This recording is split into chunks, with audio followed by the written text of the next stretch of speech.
Welcome to this explainer. All right, picture this. It's early medieval Europe, and King Rechiar has just inherited a rapidly expanding Suebic kingdom. And incredibly, in just a few short years, he manages to bring a massive, overwhelming imperial hammer down on his own people. So let's unpack exactly how this period of absolute, unmatched ambition transformed into a total collapse. So, the big question we're looking at today. How did one king's ambition shatter an entire kingdom in just 8 years? When Rechiar actually took the throne, the Suebi were riding high. His predecessor, Rechiar, had successfully routed Roman forces and taken major southern cities like Merida and Seville. So Rechiar inherits this profound momentum, immense wealth, and just raw power. But, as you'll see, this whole era is basically a masterclass in geopolitical overreach. We're going to explore how Rechiar's extreme hubris and honestly his really aggressive strategic miscalculations provoked a swift, devastating response that dismantled decades of Suebic progress in the absolute blink of an eye. We'll follow this tragic collapse across 5 distinct stages. We'll start with Rechiar's bold ambitions, move into the Ebro Valley raids, look at the Visigothic counteroffensive, the ultimate fall of Braga, and finally the resulting chaos and warlords. Okay, Part 1. Bold ambitions, and how Rechiar was truly the first of his kind. So Rechiar succeeds his father in 448 AD, and he immediately charts a radical new course. Previous Suebi kings, they held pretty tightly to traditional religious beliefs, and they operated without any independently minted currency. But Rechiar, he completely rewrites the geopolitical playbook. He actually becomes the very first Germanic king in all of Europe to convert to Catholic Christianity.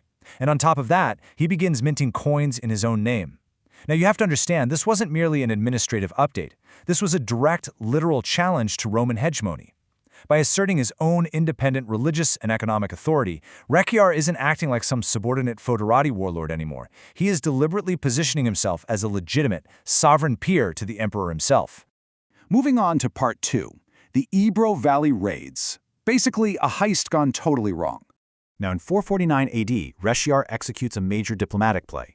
He travels to Toulouse and actually marries the daughter of the Visigothic king, Theodoric I. But what he does next reveals a deeply arrogant calculation. On his journey home, he decides to ally with the Bagudais. These were Hispano-Roman insurgents who were already destabilizing the local region. So Rechiar essentially uses this local Roman instability as a weapon against Rome itself. And he's acting on this incredibly dangerous assumption that his brand new Gothic family ties are going to fully insulate him from any kind of imperial retaliation. Mechanically, this joint campaign was just highly audacious. Rechiar and his Bagudais allies aggressively plunder the Ebro Valley, and they successfully capture the major regional cities of Zaragoza and Lleida. But he doesn't stop at just extracting wealth. Rechiar systematically drags massive numbers of captives all the way back to the Suebic heartland of Galicia to serve as serfs. So this was definitely not your typical opportunistic raiding. No, this was state-sponsored territorial aggression that completely shattered the fragile status quo in the province of Tarraconensis. He crossed a line that Rome literally could not ignore. Which brings us to Part 3, Visigothic counteroffensive. The Empire strikes back. Those raids that started in 449 AD, yeah, they were just the beginning. For 7 relentless years, Rechiar keeps pushing boundaries, mounting incursions deep into Carthaginensis and Tarraconensis. And this sustained pressure finally brings about complete diplomatic exhaustion in the Roman court. The Western Roman Emperor, Avitus, simply cannot tolerate this continued erosion of imperial authority anymore. So the ticking clock finally runs out in October of 456 AD.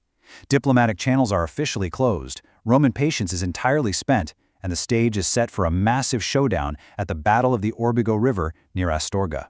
And the geopolitical irony of the imperial response here is just striking.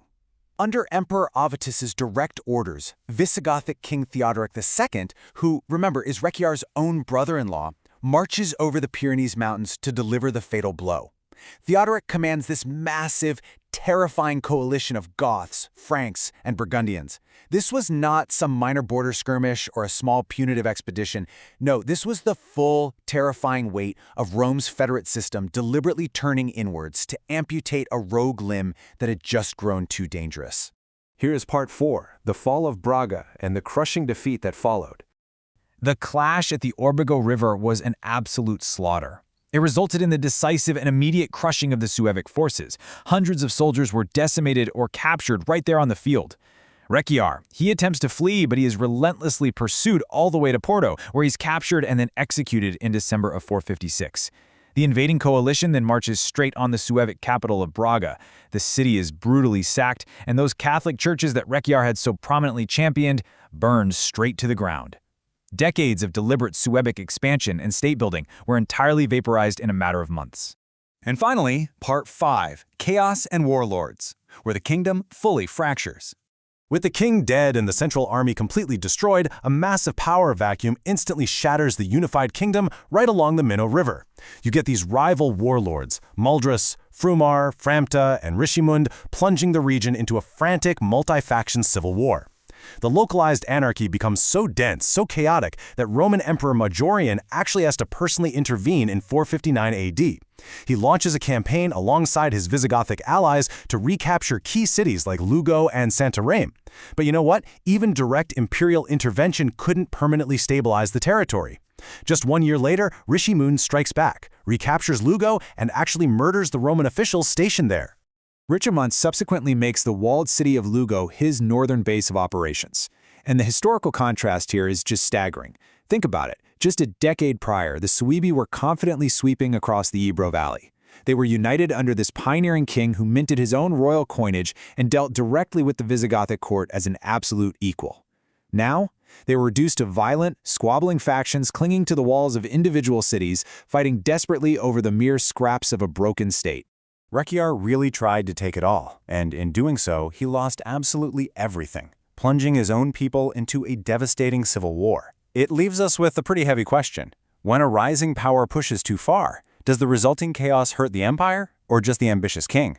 Rechiar's execution definitely solved Emperor Avitus's immediate problem, but that fractured, warlord-torn Galicia remained a bleeding wound on the peninsula for years to come. It stands as a stark, unforgettable reminder of how quickly hubris can completely reshape history. Thanks for joining me for this explainer, and I'll catch you next time.